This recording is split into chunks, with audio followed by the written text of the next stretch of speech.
Welcome to the Banker Lamp. Please enjoy the video. In this video, I will explain how to use moringa in sambar. First, select fresh, tender moringa drumsticks, about 6 to 8 inches long, ensuring they are firm and green. Next, wash them thoroughly under running water to remove any dirt or impurities. Then, trim both ends of each drumstick and cut them into 2-inch to 3-inch pieces. You can also lightly peel the tougher outer skin if desired, though it is often left on.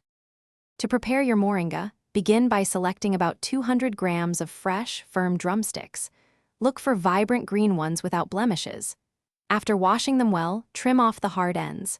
Then, cut each drumstick into manageable 2-inch to 3-inch sections.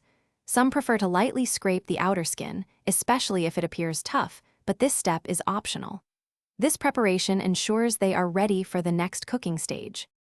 When your sambar is simmering, add the prepared moringa drumsticks. It is best to incorporate them about 10 to 15 minutes before the sambar is fully cooked. This timing allows the moringa to become tender without overcooking and turning mushy. The drumsticks will gently absorb the rich flavors of the sambar, contributing their unique taste and texture. Ensure they are submerged in the liquid for even cooking. Incorporating moringa into your sambar not only enhances its flavor, but also significantly boosts its nutritional value, adding essential vitamins and minerals. The drumsticks offer a delightful texture contrast to the lentils and vegetables.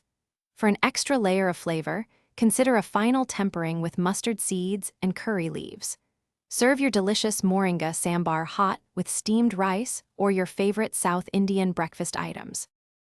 Thanks for watching. If this was helpful, leave a like and consider subscribing. See you next time.